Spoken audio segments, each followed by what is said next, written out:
12th முடிச்சாச்சா? உங்கள் கெரியருக்கு சரியான destination Indian group of institutions Kota. Aviation, shipping, AI and ML கோர்சஸ்களுக்கு அட்மிஷன்ஸ் ஓபன். திரு கே.சி. பழனிசாமி அவர்களும் இணைந்திருக்கிறாரு. இப்படி நிறைய சமரச முயற்சிகள் கடந்த காலங்களில் அதிமுக வெவ்வேறு வகைகளில் பிரிவு அடைந்த போது பார்த்துருக்கோம். அது வெற்றி பெற்ற தருணங்களும் உண்டு. இன்னைக்கு நம்ம டேர்ம்ஸை பப்ளிக்காக பார்க்குறோம். இப்போ பேசி கொண்டிருக்கக்கூடிய வேளையில் கூட சமரச முயற்சிகள் தொடர்ந்துட்டு இருக்கோம் அப்படிங்கிறத பார்க்குறோம். ஏதோ ஒரு காம்ப்ரமைஸ் ஃபார்முலா எவால்வ் ஆகும் அப்படின்னு நினைக்கலாமா திரு கேசிபி? காம்ப்ரமைஸ் ஆகணும், ஒன்றுபடணும். இதற்காகத்தான் கடந்த 5-6 வருடங்களாக நான் போராடி கொண்டு இருக்கிறேன். அதுல யாருக்கும் மாற்றுக்கிறது இல்லை. ஆனால் எடப்பாடி பழனிசாமி அதை மனதில் வைத்துக் கொண்டு மீண்டும் பழி வாங்குகிற சூழ்நிலைகள் ஏற்படக்கூடாது. இதே போலத்தான் ஓபிஎஸ் இபிஎஸ் அணிகள் இணைந்தது. ஆனால் பின்னால ஓபிஎஸ் அணியில் இருந்தவர்கள் பழி வாங்கப்பட்டார்கள். ஓபிஎஸ் கூட தவறு செய்திருக்கலாம். செம்மலை போன்றவர்களுக்கு எந்த வாய்ப்புமே அதற்கு பிறகு கொடுக்கப்படல. அதே போல பாத்தீங்கன்னா என்னுடைய நீக்கம் என்பது பல முறை நீக்கத்தை ரத்து செய்கிறோம் என்றார்களே ஒழிய இன்று வரை அது நடைபெறவில்லை. ஒரே இது இந்த சூழ்நிலைகள் எடப்பாடி பழனிசாமிக்கு சாதகமாக சில நேரங்கள்ல அமைந்து விடுகிறது. இந்த முறை எல்லா அதிமுக தொண்டர்களும் எடப்பாடி பழனிசாமி அவர்கள் தலைமை மாற்றப்படணும், அவரது தலைமையில் அதிமுக இதுவரை வெற்றி பெறவில்லை என்கிற ஒரு மிகப்பெரிய ஒரு கோபம், ஒரு எதிர்ப்பு அலை அவருக்கு இருந்தது.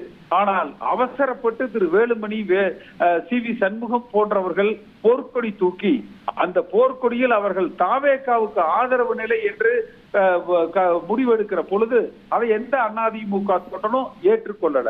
இதையெல்லாம் நடந்தவைகளாக இருக்கட்டும், நடப்பவைகள் நல்லவைகளாக இருக்கட்டும் என்று எல்லோரையும் ஒருங்கிணைத்து அரவணைத்து இன்னும் கட்சியிலிருந்து இப்ப சமீபத்துல ராஜினாமா செய்தவர்கள், நீக்கப்பட்டிருக்கிறவர்கள், ஒதுங்கி இருப்பவர்கள், ஒதுக்கப்பட்டிருக்கிறவர்கள் எல்லோருக்கும் அவரவர் தகுதி திறமைக்கு தேவையான அங்கீகாரத்தை கொடுத்து இந்த இயக்கத்தை எல்லோரையும் உற்சாகப்படுத்தி தலைமை தாங்குபவரும் ஒரு அதிமுக தொண்டர் என்கிற உணர்வோடு நடத்தணும். நிச்சயமாக இனி யாரும் அதிமுகவுல புரட்சி தலைவர் எம்ஜிஆரோ ஜெயலலிதா அம்மாவோ அல்ல என்கிற அந்த நிதர்சனத்தை உணர வேண்டும். பல பேர் இன்றைக்கு சமூக வலைதளங்கள்ல பார்த்தீங்கன்னா ஜாதி ரீதியாக எடப்பாடி பழனிசாமியை ஆதரிக்கிறவர்கள். இந்த முறை திமுக காரர்கள் மிக அதிகமாக திமுகவை சார்ந்த எடப்பாடி பழனிசாமியை தாங்கி பிடிக்கிறார்கள். ஏன்னா இவர் காலத்துல ஒரு நெருக்கமுக்கும் அதிமுகவுக்கும் எடப்பாடி பழனிசாமி அவர்கள் காலத்துல இன்றைக்கு ஏற்பட்டு இருக்கிறது. திமுக எதிர்ப்பு என்கிற அந்த நிலை என்றைக்கும் குறையக்கூடாது. அதே போல தாவேகாவுல பல பேர் பேசுகிற இன்றைய அமைச்சர்கள் கூட பாத்தீங்கன்னா அதிமுகவை மிக ஏளனமாக பேசுகிறார்கள். அவர்களது கொட்டங்கள் அடக்கப்படணும். முதல்ல இந்த லீமா ரோஸ் கட்சியை விட்டு நீக்கப்படணும். யார் அவருக்கு சீட்டு கொடுத்தது? அதற்கு யார் பொறுப்பேற்றுக் கொள்வது? இது போல முடிவுகளை செய்வதற்கு ஆட்சி மன்ற குழுவோ உயர்மன்ற குழுவோ பல பேர் கலந்து முடிவெடுப்பதாக இருக்கணும். ஏதோ வேலுமணி சொன்னார், எடப்பாடி ஏற்றுக்கொண்டார் என்று அவர்கள் தங்கள் வீட்டு சொத்தை கொடுப்பதை போல ஒரு எதிரணியில் இருக்கிறவர்கள் அதிமுகவுக்குள் ஊடுருவி தங்கள் பணபலத்தால் அதிமுகவை உடைக்கிற பணியை செய்வதற்கு வாய்ப்புகள் ஏற்படுத்தக்கூடாது.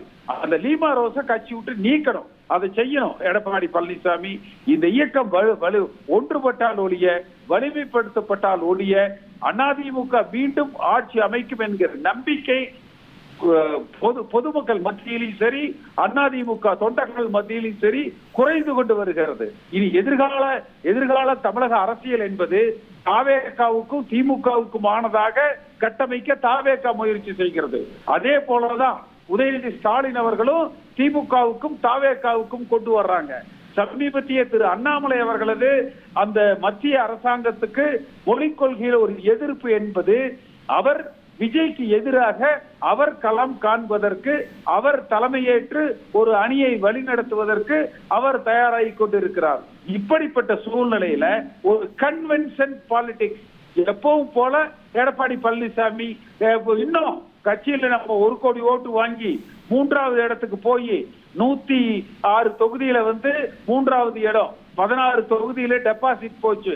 ஆனா இன்னும் நம்ம எங்களுக்கு 2 கோடி ஓட்டு இருக்குது, அதிமுக தான் பெரிய கட்சி, அதிமுக தலைவர் சொன்னா எல்லாரும் அப்படியே கட்டுப்படணும் என்கிற அந்த கன்வென்ஷன் அப்ரோச்ச விட்டுட்டு, நானும் ஒரு தொண்டன், நீங்கள் சொல்லுங்க நான் கேட்கிறேன் என்று அரவணைத்து செல்லுகிற தலைமை இருந்தால், புரட்சி தலைவர் எம்ஜிஆர் காலத்தை போல லஞ்சத்துக்கும் ஊழலுக்கும் சாதிக்கும் மதத்துக்கும் அப்பாற்பட்ட கொள்கை உறுதி கொண்ட தலைமை இந்த இயக்கத்தை வழிநடத்தினால் ஆளுகிற வாய்ப்பு அதிமுகவுக்கு எதிர்காலத்துல இருக்கும். 12th முடிச்சாச்சா? உங்கள் கெரியருக்கு சரியான destination Indian group of institutions Kota. Aviation, shipping, AI and ML கோர்சஸ்களுக்கு அட்மிஷன்ஸ் ஓபன்.